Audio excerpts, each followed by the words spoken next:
Engagement, motivation. Are you awake at night trying to think of ways to engage and motivate your students?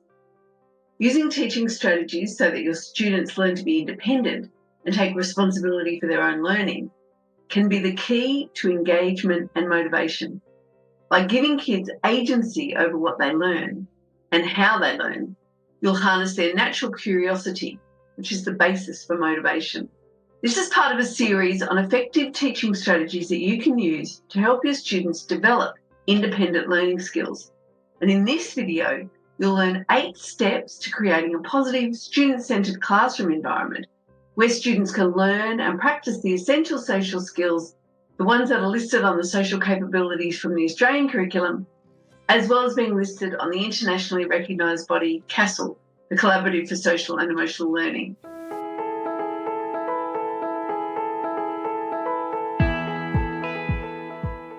I'm Mari Amaro. I'm a teacher, presenter and author, and I've been working with students and teachers for over 30 years. I'm passionate about helping teachers improve teaching strategies and learning practices, and I combine research and experience to provide teaching strategies that improve student learning by improving classroom management. I focus on the practices that take little or no extra teacher time, the strategies that can actually give you back time by helping you to work more effectively. I love coaching teachers, and I emphasise teacher wellbeing because improved teacher wellbeing means improved student wellbeing, and that contributes to better academic and social outcomes for all our students. If you'd like to learn more, please subscribe. We put out 2 videos every week, so make sure you don't miss any of the content. If you think you know someone who would benefit from the teaching strategies in these videos, please share with colleagues, friends and family. Everyone knows a teacher or someone who works in a school. If you have any questions or topics you'd like me to cover, please let me know in the comment section below. I'd love to hear from you. So, how do you create a positive classroom environment where students are learning independent skills so that they can be self-directed learners? Number 1, set learning goals. This may be something that you already do with your students, and there are various ways that you can set goals with students. First of all, you could provide the goal for the student based on what the curriculum demands. For example, they have to create a presentation about the causes of obesity in Australia, and they have to improve their collaboration skills. The student would then organise how to do that. You've provided the basis, and then they figure out the how. Next, then, the student can set the goal based on their own interests. For example, they might want to learn how to cook a chocolate cake and improve their ability to work independently. And the third way is that you and your students set the goals together based on what you're going to do. Number 2, teach students how to self-evaluate and monitor their progress. Give the students a rubric or design it with them and give them rubrics that clearly detail what quality work looks like, what it needs to include, and teach students how to look at their work critically. You can use whole class or small group instruction to examine exemplary pieces of work and identify what it is that makes it exemplary. Teach students to appraise each other's work and how to give helpful feedback. And if you'd like to learn more about that, check out our videos on how to reduce teacher workload by getting students to look at each other's work and give feedback. Number 3, set up self-paced lessons that students walk through in their own time. You can use videos or slideshows that students can access at any time, and also they can access them more than once if they feel they need additional instruction. And if you don't want to be on the video, you don't really have to. You can be creative and use other ways to instruct without using your face. You could use PowerPoint, you could use diagrams, you could have your voice rather than use diagrams. You could also provide learning stations within the classroom for students to use that include resources that they may need, like books and laptops, anything else that they might need for that work.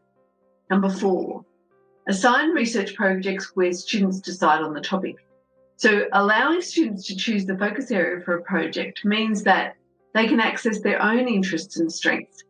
Some students may need to be provided with a choice of topic, and if your curriculum is really prescriptive, you may need to provide choices within the curriculum.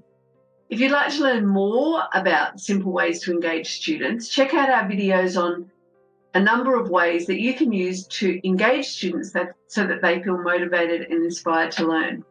And a lot of that is around giving kids agency around their learning.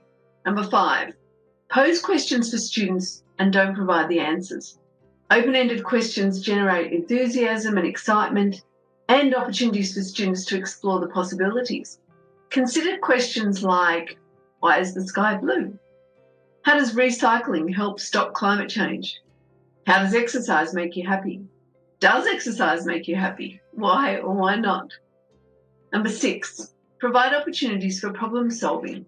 Use situations that affect students to identify issues and generate ideas for solving that problem. And then you can appraise the ideas to determine what solutions are viable and then put them into practice. For example, in a class meeting, your students may identify that there's rubbish being left on the playground. They could then brainstorm all the ways that they can think of to solve the issue. And then they could narrow the ideas down into an action plan and implement the plan. Built into the process would be an evaluation and reflection to determine the success of this project. And then you can allow your students to decide if they'll work in pairs, groups, or individually, and they can evaluate the effectiveness of either collaboration or autonomy. 7, allow students to be experts and teach others. One very valuable teaching tool that is underused is peer tutoring. And any student at any level of reading or understanding could teach another student who is slightly less capable than them. And that student then builds up their self-confidence and feels like they're an expert in something. Of course, give them plenty of opportunities to practice doing that. Number 8, teach students to ask why and make I don't know an unacceptable answer. John Hattie identified that students need to be asking more questions, not teachers. When someone's learning something new, that's what they do. They ask questions. Your students may need to be taught how to ask questions and to know that there are no dumb questions when you're learning something new. Please check out our other videos in this series where you can learn some really effective ways to promote independent learning in your classroom and learn about the benefits of that for you and for your students. Thanks for watching. Stay safe and happy teaching.